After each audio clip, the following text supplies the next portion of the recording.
오늘은 이제 사사기 마지막 장, 제목은 베냐민 지파를 살리려는 자구책, 베냐민 지파를 살리려는 자구책이라는 제목으로 말씀을 참고합니다.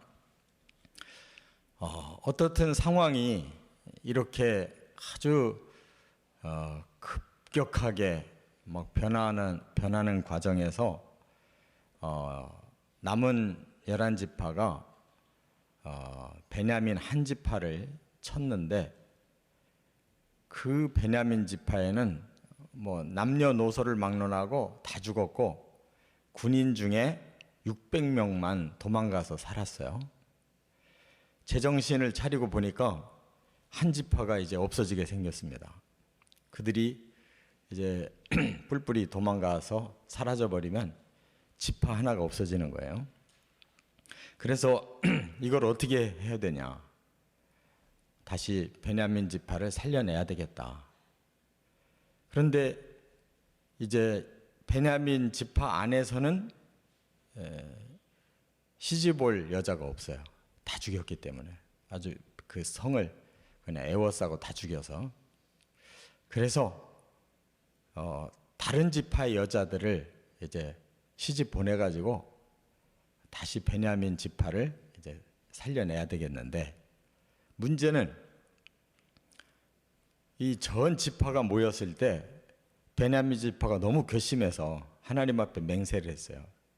앞으로 우리는 베냐민 지파에다가는 시집을 안 보낸다. 그때의 감정으로는 이제 의분이 일어나서 저 못된 놈들하고는 앞으로 혼인 안 한다. 하나님 앞에 맹세를 해버렸어요. 그러니까 이스라엘 여자를 줄 수도 없고 베냐민 지파를 포기할 수도 없고 아주 진퇴양난에 빠진 거예요. 그래서 결국은 아주 교묘하게 트릭을 써가지고 결국 이스라엘 여자들을 시집 보내서 베냐민을 살려내긴 하지만, 이게 아주 교묘한 꾀를 써서 이렇게 하게 된 것이다, 그 말이에요. 그래서 마지막 절에 뭐라고 그랬어요? 그때 이스라엘에 왕이 없으므로 사람이 각기 자기의 소견에 옳은 대로 행하였더라. 이 말씀의 내용은 결국 하나님의 율법을 사람들이 다 잃어버려가지고 그냥 자기 마음에 떠오르는 대로 살았다는 거예요. 그러니까 함부로 맹세했다가 그 맹세가 또 걸리니까 그 율법을 지키겠다고 또 꾀를 내서 이렇게 행동을 하고, 결국은 뭐예요? 율법 지키겠다고 불법을 저지르는, 이게 얼마나 모순돼요. 오늘날도 그렇잖아요. 뭐 이 법 다루는 사람들이 법을 하나 내세우고 그 법을 지키자고 더 엉뚱한, 더 나쁜 법을 만들어 가지고 더 많은 사람들이 피해를 당하고 이런 일이 있잖아요. 이게 똑같아요. 이게 바로 사람의 소견에서 나온 행동이 그런 거예요. 그래서 하나님의 그 율법의 정신을 잃어버리고 사람들이 제멋대로 해서 해결은 하지만 더 많은 사람을 죽여야 되고 상처를 받게 하고 후유증을 남기고, 하나님의 법은 완전히 사람들이 다 난도질 해버리고 이렇게 됐다는 거예요. 그래서 이제 세 가지로 이들이 행동을 합니다. 첫째, 1절부터 7절까지 보면 총회에 참석하지 않았던 지역을 찾았다. 이스라엘 전체가 모여서 맹세를 했기 때문에 그 총회에 혹시 안 온 자들이 없냐, 맹세와 관계없는 자들이 없느냐 하는 걸 찾은 거예요. 이게 참 교묘하죠. 전체를 불렀는데 이 총회에 안 온 자들, 그 자들은 이제 맹세하고는 관계가 없으니까 그 중에서 처녀를 뽑으면 되겠다, 이렇게 생각을 한 거예요. 그래서 이제 전 국을 다 찾아서 그 맹세에 관계없는 처녀를 찾아내기로 이렇게 결의를 하고 수색을 한 거예요. 그래서 한 곳을 딱 찾아내요. 거기가 어디냐면 요단강 동편에 야베스 길르앗 지역의 사람들이 총회를 참석 안 했어요. 이 전쟁에 안 왔다 그 말이에요. 그 지역의 처녀를 주면 되는 거예요. 이렇게 해서 이제 물꼬를 트고, 그 다음에 한 일이 뭐냐면 8절부터 12절에 보면 두 번째 한 일이 야베스 길르앗을 처벌하고 처녀를 주기로 했다 하는 거예요. 근데 이 야베스 길르앗 사람들을 그냥 놔둘 수 없어요. 왜? 총회를 참석 안 했기 때문에 명령을 거역했다 해가지고 그 야베스 길르앗을 쳐들어가서 12,000명의 군인을 파견해가지고 그 지역에 처녀만 빼놓고 남녀노소를 싹 죽여버렸어요.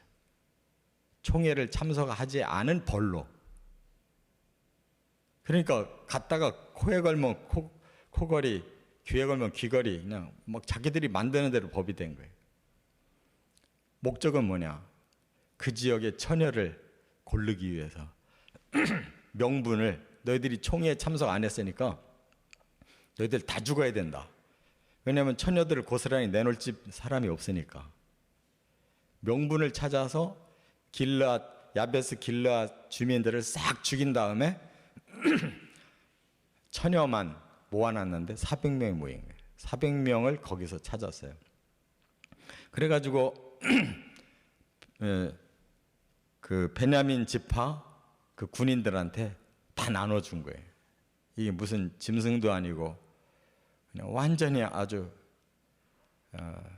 사람이 이 윤리 도덕이 없는 거죠. 처녀 빼내기 위해서 그냥 그들의 부모, 형제, 자식들 그냥 다 죽이고 처녀만 싹 400명 빼서 베냐민에게 줬다 그 말이에요. 이건 도대체가 400명의 이 베냐민 지파 살려내려고 한 지역의 사람들을 몰살시키는, 이게 어디 하나님 법이겠어요? 하나님 앞에 기도도 안 해보고 그냥 지멋대로 하는 거예요. 그 다음에 끝으로 세 번째가 남았는데 600명이 남았었거든요. 근데 400명만 해결을 해주고 200명의 처녀를 찾아줄 방법이 없어요. 그래서 또 하나 꾀를 낸 게 여기 13절부터 25절에 이렇게 하기로 했어요. 실로의 절기 때 여자들을 납치하기로 했다는 거예요. 실로가 어디냐면 그 당시에 여호와의 법궤가 있는 곳이에요. 이게 평소 때는 거기 한 번도 안 가고 맨 우상만 섬기던 사람이 웬일로 또 베냐민을 살리고자 하니까 여호와의 절기를 이용하자. 실로에 여호와의 절기가 이루어지고 있으니까 그때 습격을 하는데 맹세한 사람들은 꼼짝도 못하고 베냐민 지파 600명은 나머지 200명은 너희들은 맹세한 당사자가 아니니까 니들이 훔쳐가면 된다는 거예요. 어디서 그런 꾀를 찾아냈는지 참 희한해요. 이스라엘은 맹세를 했으니까 못하고 베냐민 너희들은 맹세한 사람들이 아니니까 고스란히 달라고 하면 안 줄 거고 하니까 훔쳐가라는 거예요. 납치해서 가져가라는 거예요. 그렇게 해서 베냐민 200명한테 알려주고 여호와의 절기 때 거기 숨어 들어오게 했어요. 축제를 막 벌이니까 실로의 처녀들이 이제 그 제의에 참석을 해가지고 많은 처녀들이 모여 있잖아요. 그러니까 이 사람들이 그냥 자기들이 원하는 사람들 한 사람씩 납치해가지고 데리고 가서 그래서 이제 베냐민 민족이 다시 생겼어요. 근데 그날 그 실로에서 납치당한 집들은 어떻게 되겠어요? 그 처녀는 물론이고 납치당한 집들이 막 항의를 할 거 아니에요. 그러면 좀 은혜를 베풀어라. 저 베냐민 지파가 멸절당하는 것보다는 당신들이 좀 양보하면 되지 않냐. 그게 무슨 은혜예요. 납치를 해가고서 이해하는 것이 은혜가 아니잖아요. 하나님의 은혜는 그런 거 아닙니다.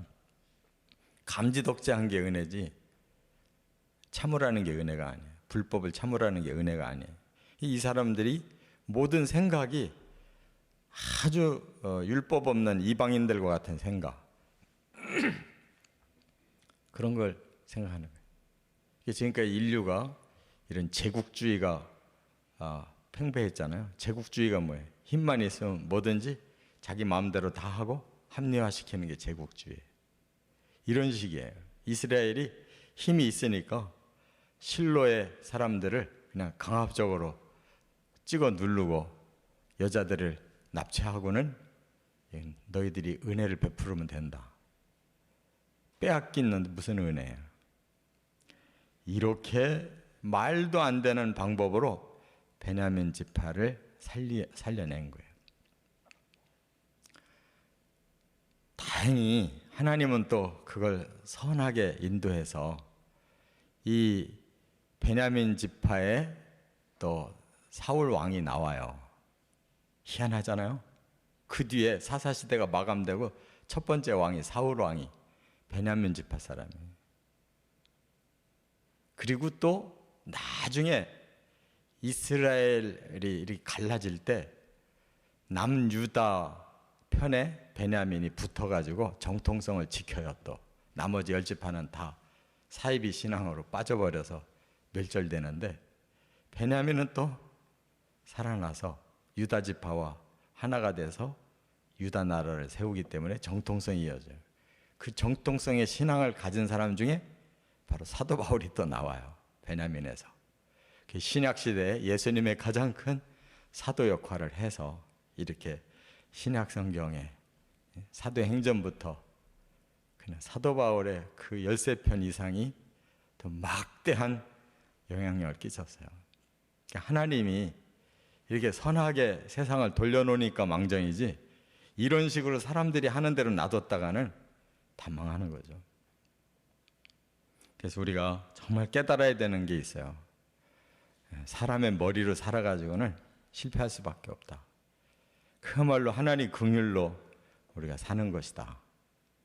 그래서 너무 우리가 사람의 법 가지고 난도질하면 안 되고 너무 사람끼리 이렇게 극단적으로 이렇게 사람을 치면 안 돼요. 다 너도 나도 죄인이고 그러면서 자기는 마치 죄 없는 사람처럼 남을 막 난도질 해놓고 나중에 거꾸로도 당하잖아요. 하나님의 긍휼로 사는 거지. 그래서 또 용서를 할 땐 용서를 하고 이렇게 해야 되는데 그냥 극단적으로 했다가 서로 또 죽이는 거예요. 저와 여러분 이 말씀을 통해서 과거의 이 잘못이 우리에게 반복되지 않도록 깨닫고 하나님의 진리대로 살아가시기를 주의 이름으로 축원합니다.